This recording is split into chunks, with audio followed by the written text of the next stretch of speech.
Hi all welcome back. ഇന്ന് നമ്മൾ വീട്ടിൽ തന്നെ നമുക്ക് പെട്ടെന്ന് ഉണ്ടാക്കാൻ പറ്റിയിട്ടുള്ള ഒരു നൂഡിൽസിൻ്റെ റെസിപ്പിയാണ് കേട്ടോ ചെയ്യുന്നത്.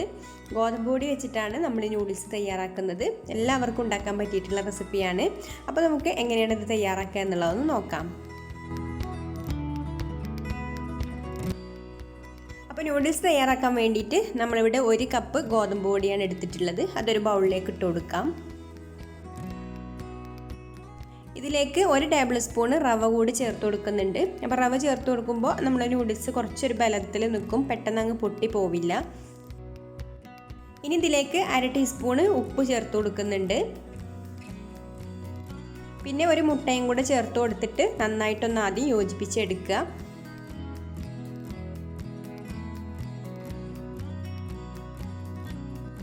ഇനി ഇത് കുഴച്ചെടുക്കാൻ വേണ്ടിയിട്ട് ഞാനിവിടെ ചെറിയ ചൂടുള്ള വെള്ളമാണ് എടുത്തിട്ടുള്ളത്. അത് കുറേശ്ശെ ഒഴിച്ചു കൊടുത്തിട്ട് ഇതുപോലെ കുഴച്ചെടുക്കുക.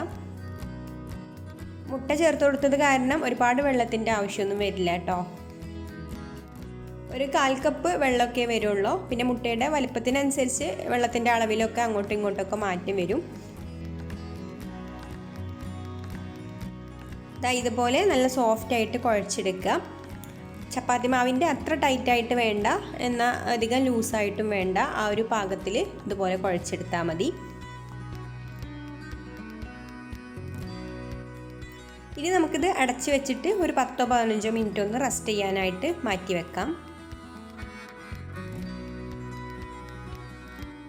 ഇപ്പോൾ നമ്മളിത് കുഴച്ച് വെച്ചിട്ട് ഇപ്പോൾ ഒരു 15 മിനിറ്റ് ഒക്കെ കഴിഞ്ഞിട്ടുണ്ട് കേട്ടോ. ഇനി ഇത് എടുത്തിട്ട് ഒന്നും കൂടെ കുഴച്ചെടുക്കാം.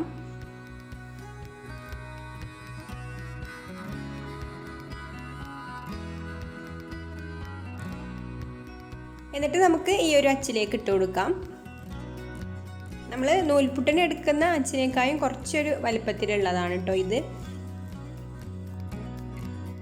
നമ്മൾ നൂൽപുട്ടൊക്കെ ഉണ്ടാക്കാൻ എടുക്കുന്ന ഏറ്റവും ചെറിയ ഹോളുള്ള അച്ചിലൂടെ ഇത് ചാടാൻ കുറച്ച് ബുദ്ധിമുട്ടാവും കേട്ടോ.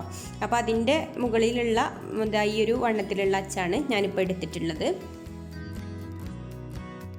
ഇനി ഇത് വേവിക്കാൻ വേണ്ടിയിട്ട് ഞാനിവിടെ കുറച്ചധികം വെള്ളം തിളപ്പിക്കാനായിട്ട് വെച്ചിട്ടുണ്ട്. ഇനി ഇതൊന്ന് നന്നായിട്ട് തിളച്ച് വരട്ടെ. എന്നിട്ട് വേണം നമ്മൾ ഇതിലേക്ക് തിരിച്ചിട്ട് കൊടുക്കാൻ.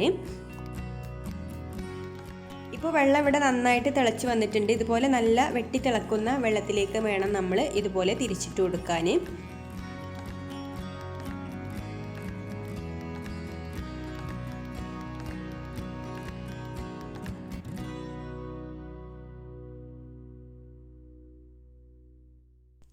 ഒരുപാട് നീളത്തിൽ വേണ്ട, അപ്പോൾ കുറച്ചൊന്ന് നീളത്തിലാവുമ്പോൾ നമുക്ക് ഇതുപോലെ ഒന്ന് കട്ട് ചെയ്ത് കൊടുക്കാം.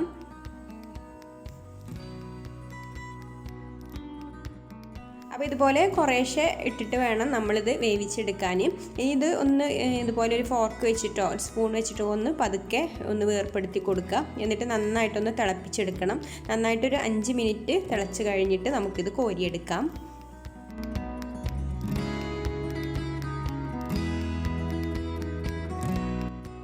ഇപ്പോൾ ഇത് തിളക്കാൻ തുടങ്ങിയിട്ട് കറക്റ്റ് 5 മിനിറ്റ് ആയിട്ടുണ്ട്. ഇപ്പോൾ തന്നെ നമുക്കിത് കോരിയെടുക്കാം. ഇനി ഒരുപാട് ഇത് വേവിച്ചെടുത്താലും ഇതിൻ്റെ ഷേപ്പൊക്കെ മാറിപ്പോവും. അപ്പോൾ നമുക്ക് ഈ ഒരു പാകത്തിൽ തന്നെ ഇത് കോരിയെടുത്തിട്ട് ഞാൻ അപ്പുറത്തെ ഒരു പാത്രത്തിൽ സാധാരണ വെള്ളം വെച്ചിട്ടുണ്ട്, പച്ചവെള്ളം, അതിലേക്ക് ഇട്ട് കൊടുക്കാം.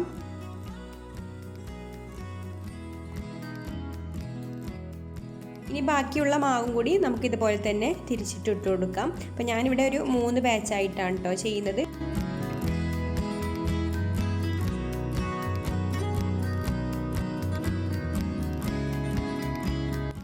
മുഴുവൻ നൂഡിൽസും ഇവിടെ റെഡി ആയിട്ടുണ്ട്. ഇനി ഈ വെള്ളത്തിൽ നിന്ന് ഒന്ന് ഊറ്റിയെടുക്കാം. ഇനി ഇത് വെള്ളമൊക്കെ ഒന്ന് വാർന്നു പോയതിന് ശേഷം നമുക്ക് റെഡിയാക്കി എടുക്കാം. ഇനി ഇതിലേക്ക് വേണ്ടിയിട്ട് 2 വെളുത്തുള്ളി എടുത്തിട്ടുണ്ട്. അത് ഇതുപോലെ ചെറുതായിട്ടൊന്ന് ചോപ്പ് ചെയ്തെടുക്കുക. പിന്നെ ഞാനിവിടെ ഇതിലേക്കൊരു ക്യാരറ്റ് എടുത്തിട്ടുണ്ട്. അത് ഇതുപോലെ ചെറുതായിട്ട് നീളത്തിൽ കനം കുറച്ചിട്ട് അരിഞ്ഞെടുക്കുന്നുണ്ട്.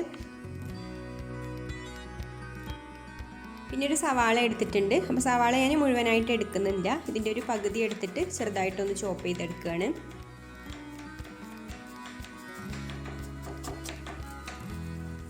ഇനി ക്യാപ്സിക്കം ഉണ്ടെങ്കിൽ അതും കൂടെ നീളത്തിൽ ക്യാരറ്റ് അരിഞ്ഞതുപോലെ തന്നെ അരിഞ്ഞിട്ടെടുക്കാം. അപ്പോൾ ഞാനിവിടെ ഇതിലേക്ക് ചിക്കനും കൂടെ ചേർക്കുന്നുണ്ട്. അപ്പോൾ നൂഡിൽസും പച്ചക്കറികളൊക്കെ അരിഞ്ഞ് വെച്ചിട്ട് പിന്നെ നമ്മളിത് സെർവ് ചെയ്യാൻ നേരത്തെ ഉണ്ടാക്കുന്നതാണ് കേട്ടോ നല്ലത്. ചൂടോടുകൂടി കഴിക്കുമ്പോഴാണ് അതിൻ്റെ ആ ഒരു ടേസ്റ്റ് കിട്ടുക. അപ്പോൾ ഞാനിവിടെ ഒരു പാൻ അടുപ്പത്ത് വെച്ചിട്ട് അതിലേക്ക് ഓയിൽ ഒഴിച്ചു കൊടുത്തിട്ടുണ്ട്. സൺഫ്ലവർ ഓയിലാണ് കേട്ടോ എടുത്തിട്ടുള്ളത്. ഇനി നമുക്കിതിലേക്ക് അരിഞ്ഞ് വെച്ചിട്ടുള്ള വെളുത്തുള്ളി ഇട്ട് കൊടുത്തിട്ട് വഴറ്റിയെടുക്കാം.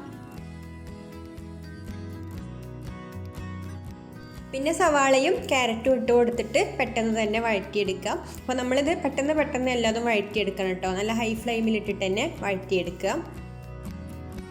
ക്യാരറ്റ് നല്ല തിന്നായിട്ട് വേണം കേട്ടോ അരിഞ്ഞെടുക്കാൻ, എന്നാലും നമുക്ക് പെട്ടെന്ന് വെന്ത് കിട്ടുള്ളൂ.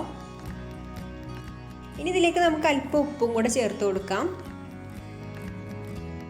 പിന്നെ ഞാനിതിലേക്ക് ഉപ്പും മഞ്ഞൾപ്പൊടിയും കുരുമുളക് പൊടിയും ഇട്ട് വേവിച്ചെടുത്തിട്ടുള്ള ചിക്കൻ ഇതുപോലെ ചെറുതായിട്ടൊന്ന് പീസാക്കിയതും കൂടെ ഇട്ട് കൊടുത്തിട്ട് വഴറ്റിയെടുക്കുന്നുണ്ട്. ഇനി നമുക്കിതിലേക്ക് നമ്മൾ വേവിച്ച് വെച്ചിട്ടുള്ള നൂഡിൽസ് ഇട്ട് കൊടുത്തിട്ട് മിക്സ് ചെയ്തെടുക്കാം.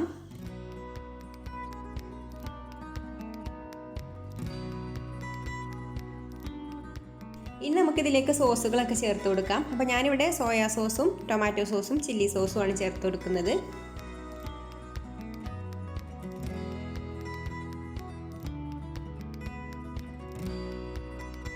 ഇനി ഇതിലേക്കൊരു 1/2 ടീസ്പൂണ് കുരുമുളക് പൊടിയും കൂടെ ചേർത്ത് കൊടുക്കുന്നുണ്ട്.